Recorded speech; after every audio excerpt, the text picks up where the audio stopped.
Greetings and welcome to my YouTube channel. I'm Clint Sabom, Executive Spiritual Coach for Friends Barden Practitioners, and wanted to let you know I do offer one-on-one coaching to coach you through the steps and answer all your questions and really any way you want to spend the time. And I do offer group transmission sessions as well, or I can do a one-on-one transmission, which is basically just a transmission of the Akasha. It's a fancy way of saying sending you really strong, good vibes. And I also have courses on Perseus Arcane Academy. I have a course on steps 4, 5, and 6, and a course on emotional release, which I think really helps with going through IIH. And so that's what I have. I also have a book out, Preparation for Great Light.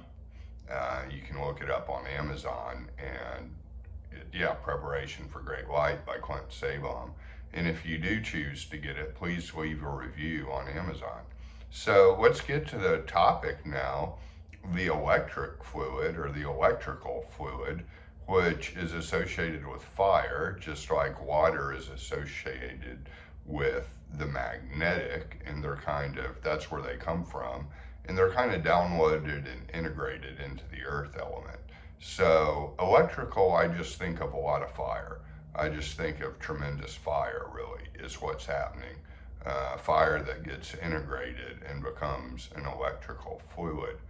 But on the way there, I think a lot of what can happen is there can be certain energetic blocks in the body at certain places. I mean, you don't have to have had a Kundalini awakening to know kind of where the 7 chakras are, but there can basically be blocks in certain elements of you, especially going through the stress of this world and just day-to-day challenges, which just about everybody has, especially these days. That can really get you blocked in certain places. And so the electrical fluid flows from your feet up to the head, just like the magnetic fluid flows down from your head to your feet. And so that's the way it works. But along the way, and it's always there, it's just a way of manifesting it and feeling it. It's not like you're creating it. It's always there. All the things in Barden, they're always there, whether you're able to get in touch with them or not. They're there in the background. Patiently waiting for you to get in touch with them. So the electrical fluid then flows up from the feet to the head, and it hits some energetic blocks, maybe in your lower chakras, maybe in your stomach, maybe in your heart, your neck, and it can get kind of crossways and really misaligned, and it can basically kind of cause a kind of static electricity, which could also be, something associated with like anxiety or worry. It's the fire element not being balanced properly. And so the best way to get to the electrical fluid, in my own experience, and everything I share is from my own experience.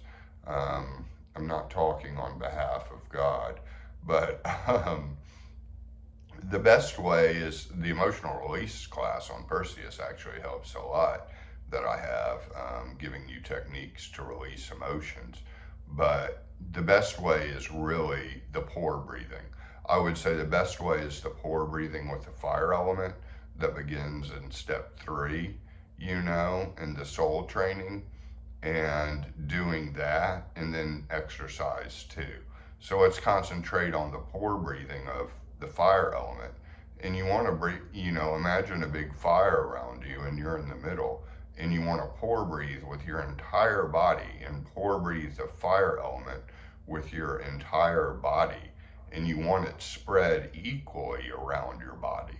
And in some parts of your body, you may start feeling it strong. So then my suggestion would be, go to the pore breathing in the part of the body that doesn't feel as strong.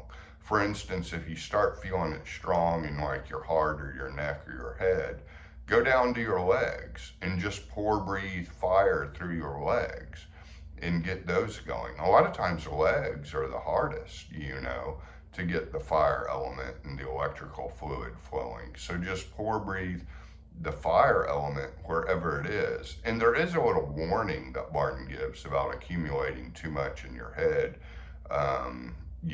can be difficult. And yeah, it can be difficult, but the key is to just have it spread equally around your whole body. If it's spread equally around your whole body, it's not going to all go to the heart of the head. It's going to be spread equally, and it's going to be balanced.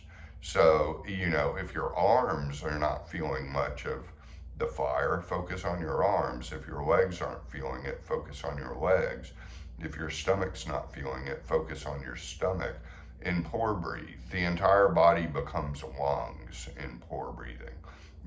It's like you have lungs in your arms, lungs in your legs, lungs in every part of your body through which you're breathing. And since the electrical fluid flows from the ground up to the top, I would suggest focusing the pour breathing on the lower parts of the body and, kind of go up from there. I mean, you can kind of focus on, and it's actually probably easier meditation to focus on just a specific part. So breathe the fire that you're surrounded by in your room where you practice. That's maybe a fire in the whole house, just burning the whole thing down. Or like in the middle of a big bonfire outside, you can picture yourself. Just imagine yourself in a huge fire. And eventually that imagination turns into manifestation, and it gets into your system. And you're not going to actually manifest fire, and there's all of a sudden going to be an actual fire around you. Like the most that could happen is the temperature of the room would go up, as Barton kind of notes. So don't worry about that if you have interesting, peculiar worries, which all of us do. I think all Barton practitioners can get caught in, strange concerns at times. So yes, the best way is to get the fire flowing. And then, work on the magnetic too, because, the key is to get the electromagnetic fluid flowing, the whole thing. So you need to work on both of them. And it's fire and it's water, and it's a flow, and eventually it will be just a flush in the system of actual fluid coming. And the fluid might feel a little charged, or it could just feel warm, or it could feel cool. It's going to feel like a release, like blocks in your system are being released somehow, and it's clearing out your energy. So those are some helpful tips that I can think of. And remember, the tingling that comes from everything, the tingling that comes when it first emerges, that is when it first emerges. I can feel a tingling in my hands right now just talking about it. It's like just talking about it calls it to life. So sometimes it's like that, you do it enough, and then just thinking about it gets it going. Yeah, and there may be some instances in the day where you don't want that to happen. But anyways, so yeah, I mean, reading the book is important, I think, because reading really kind of integrates it all, and maybe like the reading becomes a proactive thing where the words get into your system and start the process just reading it. Initiation into hermetics is like, it's an energetically charged book, so I mean, like I said in one video a long time back, just holding the book can give some power. So, I'm trying to think if I haven't really covered everything, but I think I've got about, basically what I wanted to say about this. And I want to emphasize too that this is difficult, this is difficult work to do. Don't beat yourself up if it's taking some time. This is hard, and it also depends on what you got going on in your life, how content you are with your circumstances, and a lot of things can affect this. Now, fire, can clear out blocks so you'll feel less stressed and less anxious, which I think it's almost a time of anxiety in our world right now with, a lot of inflation in different countries and a lot of just, a lot of battles, I guess you would tell them, breaking out and wondering if there's going to be a big war. I mean, there's a whole lot of stuff going on and all that weighs on you. All that's kind of a cloud. The energy of the world affects you, and at least here in the USA, things don't feel as stable as they were like 10 years ago. It was kind of a different time 10 years ago. Things felt fairly stable, and it's a different time today. It's just a different era, and that's gonna get you. And I've had a lot of clients tell me that they feel that, and that's definitely part of it.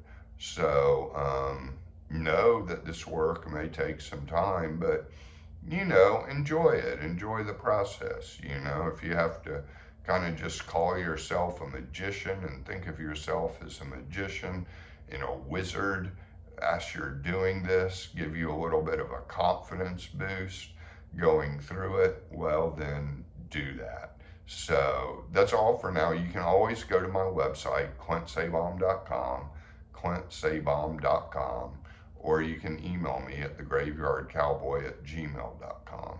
I forgot to say that in the beginning. clintsabaum.com or thegraveyardcowboy@gmail.com.